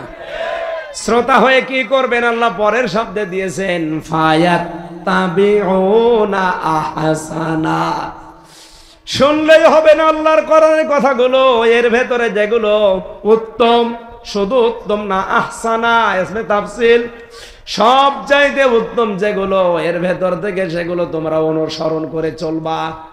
উলাইকাল্লাযীনা হাদাহুমুল্লাহ, এই মানুষগুলোকে আমার আল্লাহ হেদায়েত দান করবেন। ওয়া উলাইকা হুমুল আলবাব, আর এই মানুষগুলোই পৃথিবীতে বুদ্ধিমান। জোরে বলেন সুবহানাল্লাহ। এটা বাংলা অর্থ ছিল। এখান থেকে আমরা আহসানা শব্দটার ব্যাখ্যা করতে চাই। আপনি যে এখান থেকে অনুসরণ করার জন্য কি নেবেন? ফায়াত্তাবিউনা আহসানা, কোরআনের উত্তম যে বিষয়গুলো এখন বলা হবে, যেহেতু সারা জীবন আমরা একটা বাক্য শুনতে বেশি অভ্যস্ত, রব্বানা আতিনা ফিদ দুনিয়া হাসানা। এই হাসানা থেকে আহসানা, নাকি রব্বানা আতিনা ফিদ দুনিয়া হাসিনা? হাসিনা আর হাসানা একই, শাব্দিক অর্থে খুব বেশি কম বেশি নেই। অনেক মুরব্বী আমরা দেখি এই হাসানার জায়গায় হাসিনা চাই। আমি নিজে, এই যে কোরআন শরীফ আমার সামনে, আমি নিজে জেলখানায় এই গাজীপুরের কাশেমপুরে চলচ্চিত্র জগতের একজন ভিলেন, এই ভিলেন ধরা পড়েছিল, ওরে দিয়েছে জেলে। আমি 3 তলায়, ও থাকতো 4 তলায়। এই আসরের পরে একটু আগে যখন ব্লক মারবে, ওই সময় দেখি কান্নাকাটি করে আর এই দোয়া পড়ে, কিন্তু দোয়াটা ভুল। রব্বানা আতিনা ফিদ দুনিয়া হাসানা, না বলে হাসিনা। কি গো, এই হাসিনা বলার পরে দেখি দোয়া করছে বাংলায়, আল্লাহ তুমি আমার মরণ দাও, আমাকে তুলে নাও, আমার নেত্রীকে তুমি হায়াত বাড়িয়ে দাও। আইরে শয়তান, কিসের দোয়া করিস? হুজুর দোয়া করেন আমার নেত্রীর জন্য, খুব মায়া লাগে, জেলে আছে, মায়া লাগছে নেত্রীর জন্য। হাসানা আল্লাহর বানানো, বাদ দিয়ে হাসিনা বলছে। ওই দিন চিন্তা করলাম, দেখি এই শব্দ নিয়ে একটু ঘাটাঘাটি করি কি আছে।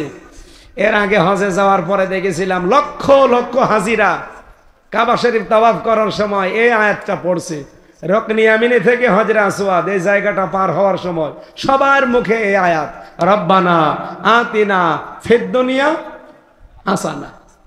হে আল্লাহ দুনিয়ায় হাসানা দাও। আল্লাহ পাক বলেন, পৃথিবীতে হাসানা যদি কেউ পেতে চায়, তাকে দুনিয়ার বুকে 10টা জিনিস পাওয়া লাগবে। কয়টা? ও চট্টগ্রামবাসী, এবার আমি দলিলগুলো বলছি। ওটা সূরা বাকারা 201 নম্বর আয়াতের মাঝের অংশটা পড়েছি, অমিনহুম আমি বাদ দিয়ে দিয়েছি। রব্বানা আতিনা ফিদ দুনিয়া হাসানা, হে আমাদের রব, দুনিয়ায় আমাদের হাসানা দাও, আমাদের কল্যাণ দাও। আমাদের কি হাসানা শব্দের ব্যাখ্যায় যেহেতু কল্যাণ হবে, স্বস্তি হবে, শান্তি হবে, নিরাপত্তা হবে। হাসানা মানে দুনিয়াতে আপনি আমাদেরকে কল্যাণ দান করেন রব্বুল আলামিন। এই যে মাহফিলটা যখন প্রচার হচ্ছিল, প্রচার করেননি? 2-3 দিন প্রচার হয়েছে, মাইকিং হয়েছে, এমনকি পোস্টারের ভেতরেও লেখা থাকে, উক্ত মাহফিলে দলে দলে যোগদান করিয়া দো জাহানের কামিয়াবি কল্যাণ হাসিল করুন। এ কথা বলা হয় না? এটা বাংলায় বলেছেন, আমি ওইটা আরবিতে বললাম, দো জাহানের কল্যাণ কামিয়াবি হাসিল করুন। দো জাহানের কল্যাণ এই আয়াতের ভেতরে আছে। অফিল আখিরাতি হাসানা, শুধু দুনিয়ায় হাসানা দিলে হবে না, আখিরাতেও দাও। তাহলে দুনিয়া আর আখিরাত 2 জগতের হাসানা কয়টা? আপনারা কি ঘুমাচ্ছে?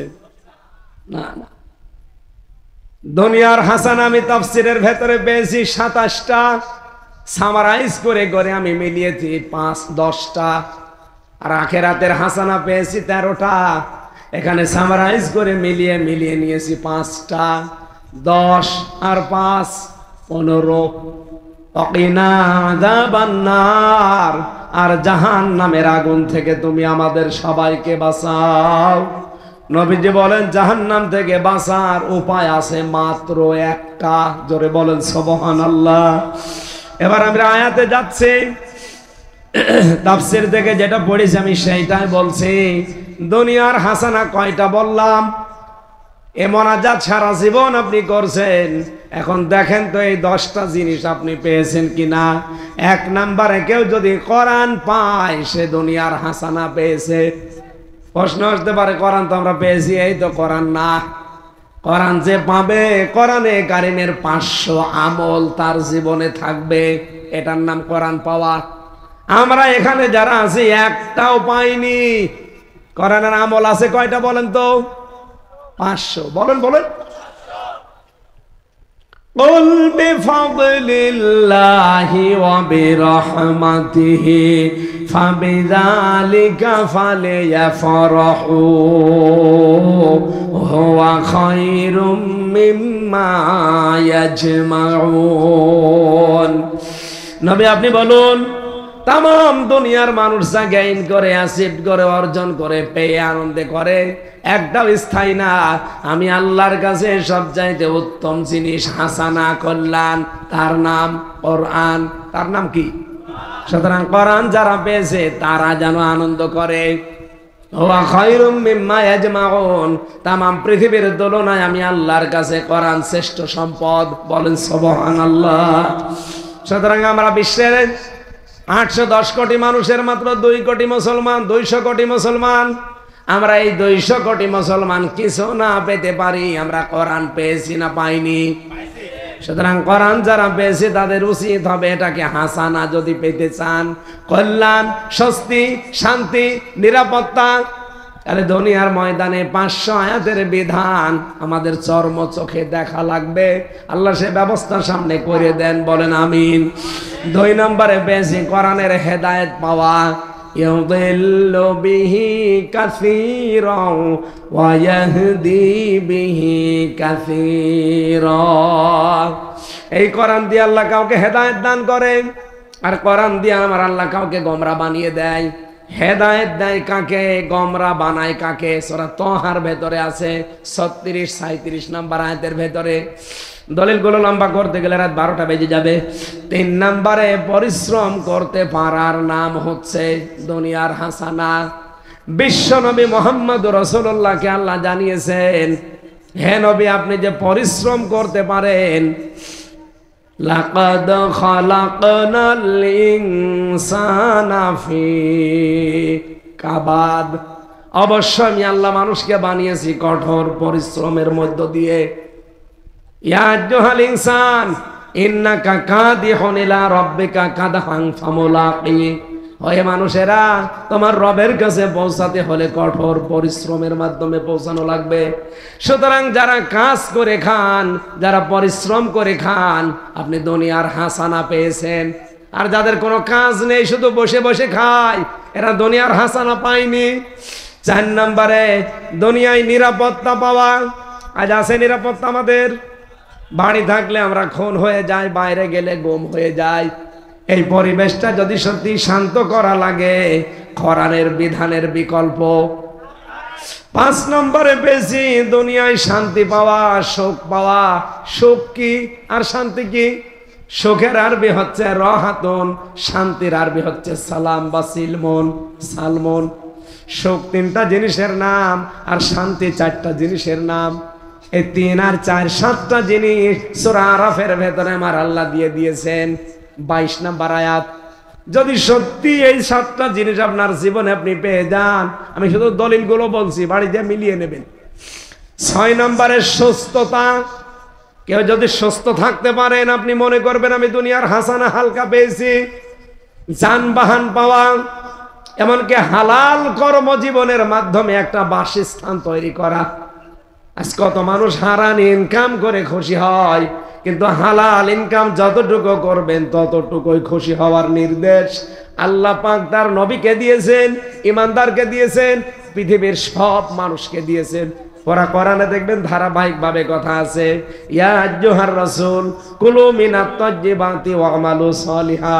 পৃথিবীর সব রাসূলকে একই নির্দেশ দিলাম যে হালাল খাও। কি খাও?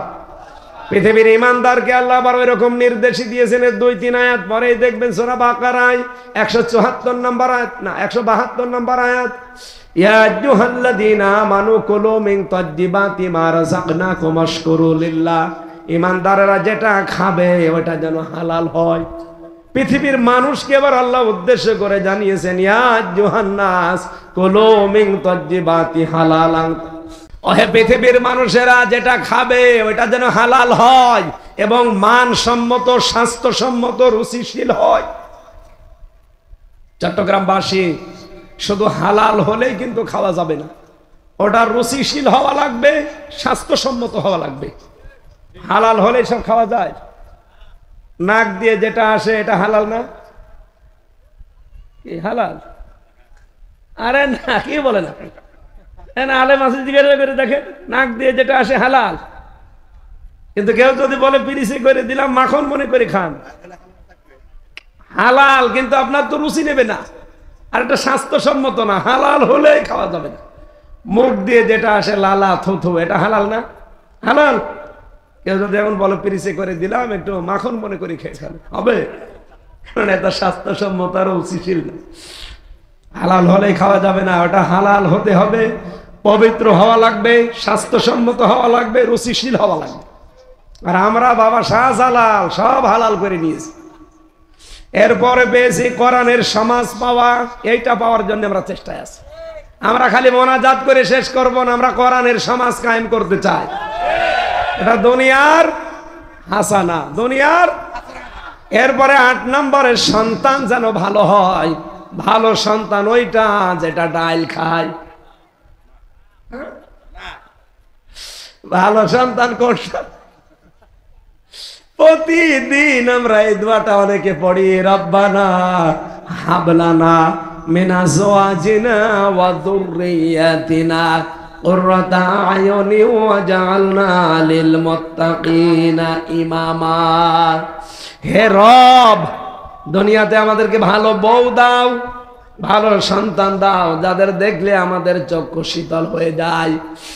আজ শিবিরের কেন্দ্রীয় সভাপতি জাহিদুল ইসলাম, এই যে আপনাদের কুমিল্লাতে বাড়ি, ছেলেটা দেখলেই চোখ ঝরিয়ে যায়। শিবিরের সেক্রেটারি জেনারেল আমাদের খুলনা বিভাগে বাড়ি, নুরুল ইসলাম সাদ্দাম, খুলনায় কয়েকদিন আগে আমার সাথে অনুষ্ঠানে ছিল, দেখলেই চোখ জড়িয়ে যায়। আর আমি এমন সন্তান বানিয়েছে যে আমার সামনে ডাল খেতে খেতে আসে। সন্তান ভালো করার জন্য যে পদ্ধতিগুলো আছে আমরা ওই লাইনে যাই না। আমি আপনাকে গ্যারান্টি দিতে পারি, আমার তো আর ছেলে নেই, আমার মেয়ে আছে। এই মেয়েকে মেয়ের মতো তৈরি করার জন্য একটা ফ্যাক্টরি বাংলাদেশে আছে, তার নাম ইসলামী ছাত্রী সংস্থা। আমি গ্যারান্টি দিলাম, আমি নিজে দিয়েছি, আপনিও দেন। মেয়েকে আপনি মানুষের মতো মানুষ করতে পারবেন। জীবনে ওই মেয়ে কোনোদিন আপনার সামনে অবৈধ সন্তান পেটে নিয়ে ঘুরবে না। আর এর বাইরে আমি বহু দলে দেখেছি, বিশ্ববিদ্যালয় শেষ করে আসা জিনিস তো, আমি দেখেছি বহু মেয়ে বাড়ি আসে, ঠিক মেয়ের পেটে অবৈধ সন্তান। আপনি ইসলামী ছাত্রী সংস্থায় একটা দেখান তো এরকম কোন চরিত্রের। এত বড় গ্যারান্টি দেওয়ার পরও যদি কারো বিশ্বাস না হয়, এদিকে আসে। সন্তান যেন ভালো হয়, ভালো হওয়ার ফ্যাক্টরি বাংলাদেশ ইসলামী ছাত্র শিবির। আপনার চাই মনে হয় হোক, কারণ এর ভেতরে আপনি এদের রক্ত পুরা শরীর থেকে বের করে বিড়ির গন্ধ পাবেন না, সিগারেটের গন্ধ পাবেন না, বাবার গন্ধ পাবেন না, ডাইলের গন্ধ পাবেন না। আর কথা বলছে না কেন? আপনি অন্য ছাত্র সংগঠন যারা আছে ইসলামী গুলো বাদ দিয়ে জেনারেলের একটা নিয়ে আসেন, আমি ডাল বাবা সব পাবো। এই চোখে দেখেছি বিশ্ববিদ্যালয়ে ক্লাস চলছে, শিক্ষককে জুতা দিয়ে পিটাচ্ছে ছাত্র, বলছে শালা তোরে মেরেই ফেলবো। শিক্ষক বলছে বাবা তুই আমারে ছেড়িয়ে দিয়ে, আমি জীবনে আর ক্লাস নেব না। না, শালা তোরে মেরেই ফেলবো। এই চোখে আমি এইটাও দেখেছি, শিক্ষক অজু করছে, ছাত্র পায়ে পানি ঢেলে দিচ্ছে। ওইটাও তো ছাত্র, এটাও ছাত্র। ওইটা জানোয়ার হয়ে গেছে অলরেডি, আর এটা মানুষ হচ্ছে। এই কথা বলছেন? কারণ এদের সিলেবাস আছে, প্রতিদিন 8টা 9টা করে পয়েন্ট লেখা লাগে। এগুলো লিখলে একটা মানুষ এমনি ভালো হয়ে যাবে, যদি মানুষ দেখানোর জন্যও করে তাও ভালো হয়ে যাবে। এরপরে পেয়েছি স্ত্রী যেন ভালো হয়, এটা দুনিয়ার হাসানা। ভালো স্ত্রী ওইটা যেটা সারা দিন বসে বসে সিরিয়াল দেখে, নাকি এলাকায় সিরিয়াল নেই? ওইটা দেখে আর নিজেকে ওইভাবে সাজায় যে আমি হব কটকটি আর আমার মেয়ে হবে কিরণমালা। হয় তাই, এমন এমন পোশাক পরে মেয়ে আর মা যাচ্ছে, কোনটা মেয়ে বোঝা যায় না। ধর্ষণ করলে 2টাকেই করে। আমি কি বেশি বললাম? আপনার জন্য আপনি দায়ী। আজ পর্যন্ত এদেশ যতই খারাপ হোক, দেখেছেন কোন খাস পর্দাওয়ালা কোন মেয়েকে কেউ ধর্ষণ করেছে? করে তো ওইটা যার পেট খালি পিঠ খালি, খালি এই জায়গায় একটা নোক্তা দিয়া। স্ত্রী যেন ভালো হয়, ভালো স্ত্রীর 4টা গুণ পাওয়া যাবে। কয়টা? আরো জোরে। ভালো স্ত্রীর প্রথম গুণ হচ্ছে স্বামী যেটা পছন্দ করে সে সেটা পছন্দ করবে। একটু ভালো করে বলেন, ভালো স্ত্রীর গুণ এটা আমি কি বানালাম? তিরমিজি শরীফের হাদিস। নবীজি বলেন ওইটা ভালো স্ত্রী, স্বামী যেটা পছন্দ করে ও সেটা পছন্দ করে। আর আমি নিজে স্বামী, মা বোনরা এসেছে না? সম্মানিতা মা বোনেরা, আমি ওপেন বলছি, বাংলাদেশে প্রতিটি স্বামী চাই, পছন্দ করে বিয়ের পরে তার মা বাবা তার সাথে থাক, কিন্তু 100টার 98টা বউ এটা চাই না। এরকম বউ দেশে নেই? কার কার বউ একসাথে থাকতে চায় না, শুধু আলাদা হতে চায়? হাত তোলেন তো। একজন না, এই এলাকায় এই ওয়াজ করা ঠিক হচ্ছে না। এলাকার মেয়েরা ভালো, আলহামদুলিল্লাহ। এগুলো রংপুর এলাকায় বেশি ঝামেলা। ওরা খালি স্বামীকে খোঁচায়। আর কতদিন থাকবেন এভাবে? ও বুড়ো বুড়িকে আলাদা করে দেন না, আপনি জীবনেও স্বামীর মন পাবেন না। 2 নম্বরে গুণ পেয়েছি, স্বামী যখন বাইরে থেকে আসবে, স্বামীকে খুশি করার জন্য যত রকমের আয়োজন আছে সব করবে। দরকার হয় অঙ্গভঙ্গি দিয়ে, সাজগোজ দিয়ে, ব্যবহার আচার দিয়ে, যেভাবেই হোক স্বামী যেন খুশি হয়। আর এমন স্ত্রী পেয়েছি, বাইরে থেকে গেলে মনে হয় যে গোমরা হয়ে সাপের মতো ফুলতেছি। এরকম বউ দেশে নেই? আপনি কি মনে করেন শুধু নামাজ পড়ে রোজা রেখে কালো বোরকা পরে আমি জান্নাতে যাব? জীবনও না। এই গুণগুলো থাকা লাগবে। এরপরে পেয়েছি, পৃথিবীর দুনিয়ার জীবন শেষ হয়ে গেলে অফিল আখিরাতি হাসানা, আখিরাতের হাসানা যদি কেউ পেতে চায় তাকে 5টা জিনিস পাওয়া লাগবে। 1 নম্বরে মৃত্যু যেন ভালো হয়। ভালো মৃত্যু ওইটা যেটা গলায় দড়ি দিয়ে হয়, হ্যাঁ, বিষ খেয়ে হয়। ভালো মরণ ওইটা যেটা জিহাদের ময়দানে শাহাদতের মরণ হয়। সুতরাং ফিলিস্তিনে যে জীবনগুলো দিয়ে গেল, এদের ভালো মৃত্যু হয়েছে। 2 নম্বরে বেশি কবর যেন ভালো হয়। ভালো কবর ওইটা যেটা বঙ্গবন্ধুর মতো 3 তালা করা হয়। বলেন, হযরত উসমানের মতো মানুষ পড়ে আছে, একটা পাথর দেওয়া মাত্র। আর বাংলাদেশে গরু ছাগল মরে যায়, কবর 3 তালা করে। কোন কারণে এগুলো করছেন আপনারা? ভালো খবরটা ওইটা না। নবীদের মেয়ে ফাতেমাতুজ জোহরা পড়ে আছে, জান্নাতি মানুষেরা তাদের কবরের চিহ্ন পর্যন্ত বোঝা যায় না। আর এই দেশে এক একটা পীরের কবর দেখলে আমার মনে হচ্ছে প্রাসাদ বানিয়েছে। 3 নম্বরে হাসর যেন ভালো হয়। ভালো হাসর হবে তাদের সাথে। আলমারু মা মান হাব্বা, দুনিয়ায় যার সাথে মহব্বত ছিল কিয়ামতে তার সাথে উঠবেন। এজন্য আমার মানুষের সাথে মহব্বত তৈরি করা দরকার, যাতে হাসর হলে কপাল খুলে যায়। 4 নম্বরে হাউজে কাউসার যেন পাওয়া যায়। হাউজে কাউসার পাবে ওই লোকটা জীবনে যে কোনোদিন বেদাত করেনি, আর জালেম শাসকের কোনোদিন তোষামদি করেনি। বাংলাদেশে এই 2টা বেশি, বেদাত বেশি আর জালেমদের তোষামদকারী মানুষ বেশি। বলেন, 15.5 বছর একটু বেশি ছিল, এখন একটু কমিয়েছে। 5 নম্বরে নবীর সুপারিশ যেন পাওয়া যায়। নবী সুপারিশ করবে কাদেরকে?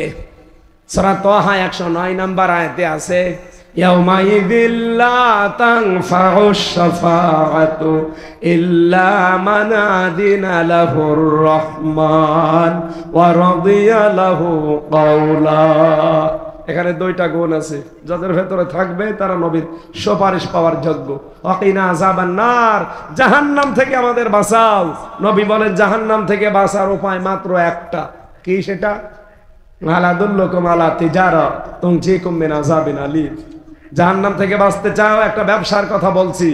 আল্লাহর প্রতি, রাসূলের প্রতি ঈমান এনে তাদের দেওয়া বিধান জমিনে কায়েম করার জন্য জান মাল দিয়ে জিহাদ করো, এইটাই হচ্ছে ভালো কাজ।